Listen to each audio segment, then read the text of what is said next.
Hi everyone, it's Sarah with sarahscoop.com, and today we have Ben Higgins from The Bachelor here to give us the scoop on what he's been up to. So hi Ben, welcome to Kansas City. It's good to be here. I like your name, Sarah Scoop. Is that like your last name, or is that just the name of the blog? Okay. Just the name of the blog, like give everyone the scoop on their favorite I thing. like that. That's very creative. So what brings you to Kansas City? So I'm actually in Kansas City because tonight we're having a massive fundraiser for Humanity and Hope United. I'm wearing the shirt. I'm representing it.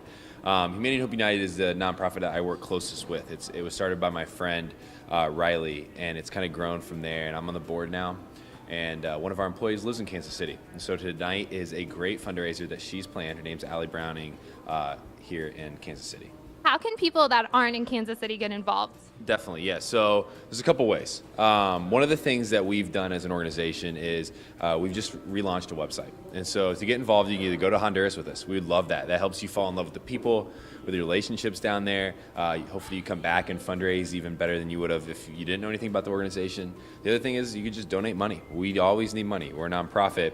And the third way, and maybe the thing that we're most excited about right now, is Riley and I are launching a company on Monday, which is October 2nd, called Generous International. Generous International is a coffee company, and with every bag of coffee that you purchase or that somebody purchases, the profits are going to go back to nonprofits, including Humanity and Hope and other nonprofits here domestically in the States.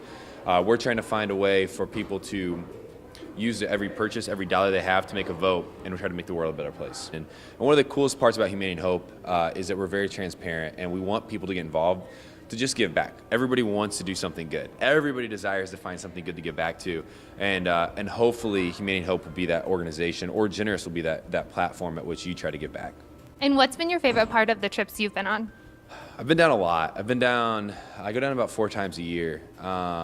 I guess my favorite part is the relationships that are built. The core of it all, it's just the relationships that I've built over the many years that I've gone down. And I can go down now and see progress and hope more than I did 5 years ago. One of the cool stories, and I'll share it really quick, was my very first trip. And it pulled my heart. I get a lot of questions. Why Honduras? Why not the United States? I care about the United States a lot. We try to give back to the United States as well, right? But Honduras had my heart because my very first trip, I was playing with these kids all day in the field, and we were kicking soccer balls around, and we were running around, and all these kids just love Americans, right? They love gringos, right? They don't see a lot of gringos in their life. And as we got to leave, we were getting ready to leave, and the bus was pulling away.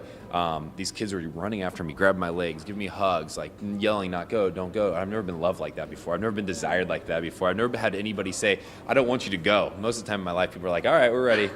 But these kids were just crying and yelling. And I got on the bus, and one of the guys, one of the elders on the trip, who'd been down a few times and had a little more wisdom than me, looked at me and said, "Ben, this is tearing you up, isn't it?" I said, "Yeah, this is terrible. Like, I'm crushed." And he goes, "For you, this was just a really great day, right? You learned a lot about yourself. You get to hang out with some people from a different world. For these kids, the fact that an American came down and played with them might have been the best day of their life. And so you were leaving one of the best days of their life, and they don't want it to end." And it crushed my heart. And I said, there's no way that the best day of a kid's life needs to be involved me. So we need to help them be lifted up. We need to help them have more hope, more joy, more love. So that's when I came back, and Riley came back, and we're just trying to fulfill that dream that we had many years ago of these kids' best days are far in the future. And are you seeing a lot of the same kids when you go back each time? Yeah, definitely. So we adopt villages in Honduras. So we implement ourselves into villages long term.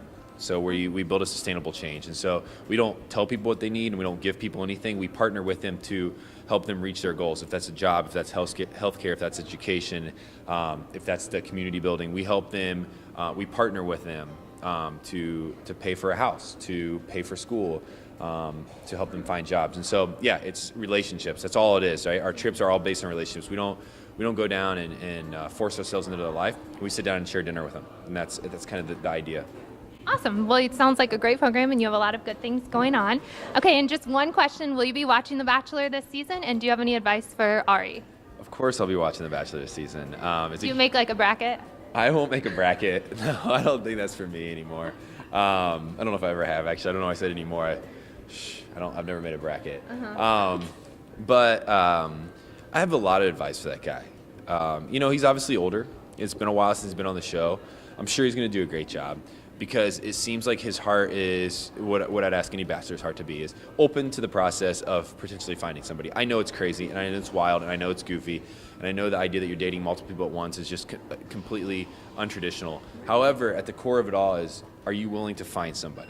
And if you are, then the show's worth watching. If you're just doing it for the fame or for the fortune or for the attention, it's going to come off, and I'm going to see that, and the viewers are going to see that. So as a fan now and as a viewer, I just ask that anybody that agrees to do the show is actually just interested. I don't think you should go on the show thinking, oh, I'm going to find my wife or I'm going to find my husband. That's weird and crazy. Just go into it open to it, just like we would any night out or any Sunday at church. Be open to the idea that you could potentially find your partner. Awesome. Well, thank you so much for taking the time to chat with us. Well, hey, I'm excited to be here. Thanks, Sarah Scoop.